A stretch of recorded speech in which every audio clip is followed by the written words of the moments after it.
Imagine walking into the gym, hitting the weights, and watching your body actually grow. Not just in your dreams, not just feeling sore the next day, but instead seeing real muscle, real size, real shape. The kind that makes your shirts fit tighter in the chest and looser in the waist. The kind that makes you feel powerful, not just in the gym, but in your everyday life.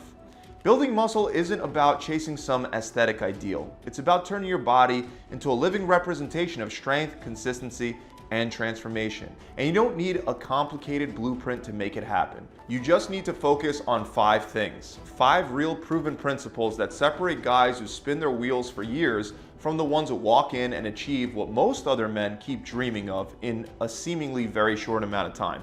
And it starts with something that's stirred up a lot of controversy lately: bulking. More specifically, whether or not you should even do it.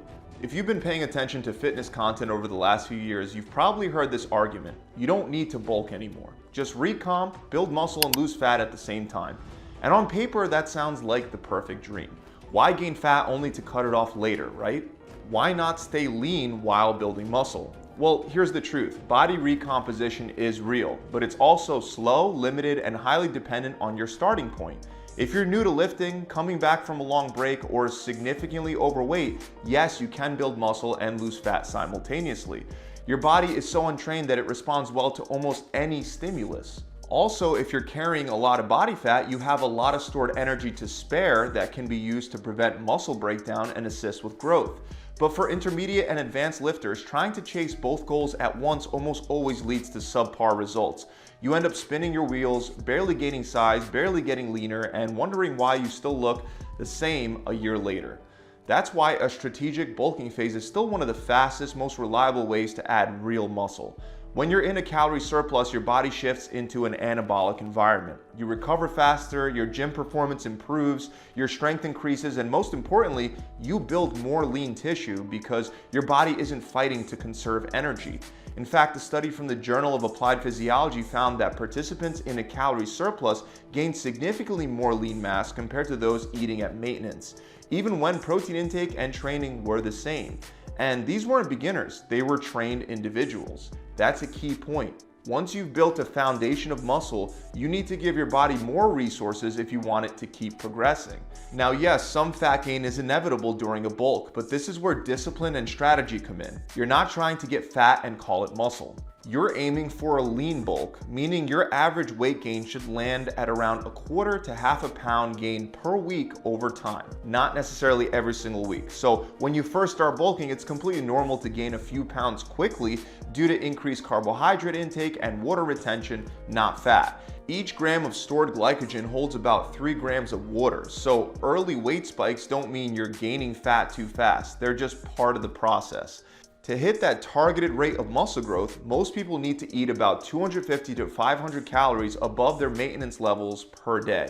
A good rule of thumb is to start with a 10% increase over maintenance, monitor your weight for 2 weeks, and adjust from there.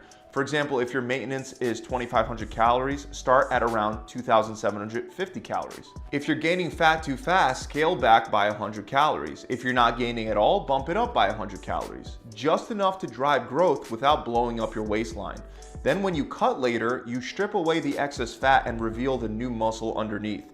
And here's the best part. Your body keeps most of that muscle even after you diet down. Thanks to muscle memory and retained myonuclei, previously gained muscle is easier to maintain and rebuild even in a deficit.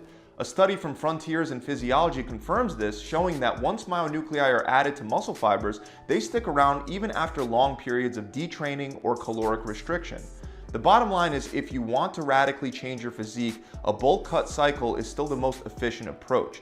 That's why bodybuilders continue building muscle this way in preparation for any event, ranging from a local natural bodybuilding competition all the way to Mr. Olympia.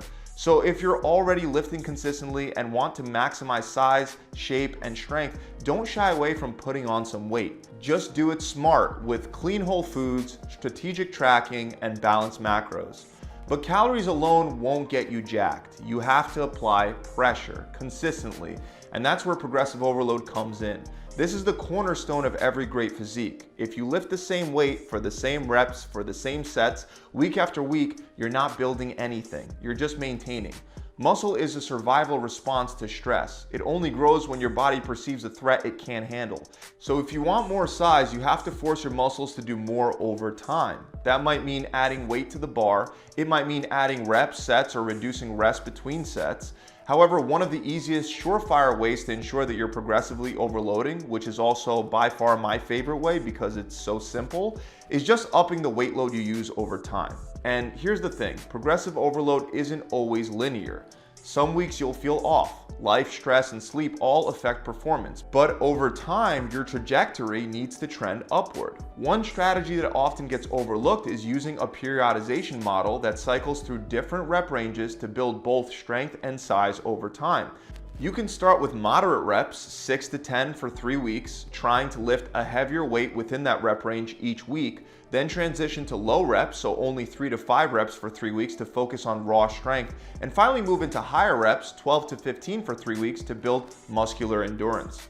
After completing this cycle, you start over at 6 to 10 reps, ideally lifting more weight each time you return to a previous phase. This rotating structure keeps your body adapting and helps you avoid plateaus. But a big key is tracking. You need to write down your weights each week so you're not guessing. You're progressively getting stronger by design. It's not an accident. Over time, this deliberate overload builds a lot of muscle. Another smart tactic is to use drop sets or supersets to ramp up volume without extending the length of your workout. Drop sets lets you take a set past failure by reducing the weight mid-set, while supersets pair 2 exercises back to back with minimal rest. Both methods create massive muscle fatigue and metabolic stress, which are 2 critical triggers for growth. And if you ever plateau, you can consider changing many of the other variables, but only one at a time. Weight, reps, rest time, tempo, or in other words, your rep speed, and frequency, or in other words, upping the amount of days you hit the same muscle group every week. All that can lead to more growth. But you want to try one change at a time if you hit a plateau, because mastering muscle growth doesn't come from doing 20 different things at the same time. It comes from doing the basics and the essentials with an actual strategic plan. I won't dive into the specific studies, but just know that we have decades of training data that ties progressive overload directly to muscle growth. Of course, training hard is only half the battle. Your body can't grow without the raw materials it needs. And the most important of those raw materials is protein. Every time you lift, you create micro tears in your muscles, and protein is what repairs those tears, making them bigger and stronger. Without enough protein, you're basically wasting your workouts. The sweet spot for most people is somewhere between 3/4 to 1 gram of protein per pound of body weight per day. So if you weigh 180 pounds, you're aiming for around 135 to 180 grams of protein daily. That sounds like a lot, but it gets easier when you split it across multiple meals throughout the day. That's right, I love fasting and spend most of my days fasting because my main goal right now is not adding more muscle. But if my goal was to add muscle as quickly as possible, I would be eating at least 3 to 5 meals a day, especially because you need time to simply take in enough of the right calories. Also think of your body like a construction site. If the builders don't have bricks, they can't finish the job.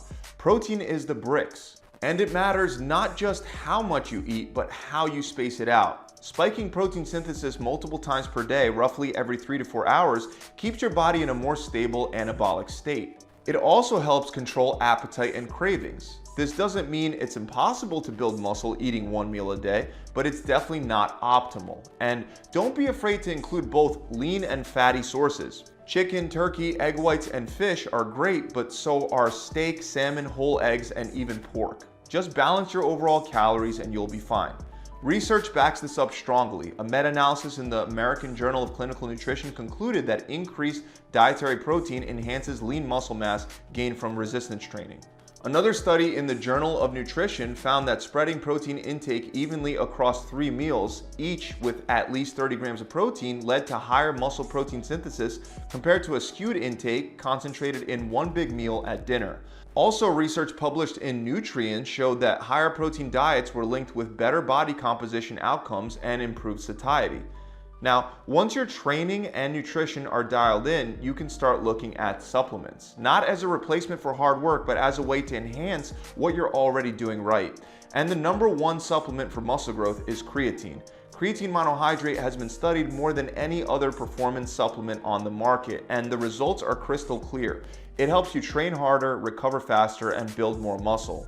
Specifically, creatine increases your body's ability to produce ATP, which is the main source of energy used by your cells during high-intensity activities like lifting weights. That translates to more reps, more strength, and more total training volume. And over time, that volume leads to, you guessed it, more growth. What makes creatine unique is that it also pulls more water into your muscle cells, which not only improves hydration, but also sends a strong cell volumizing signal that supports hypertrophy.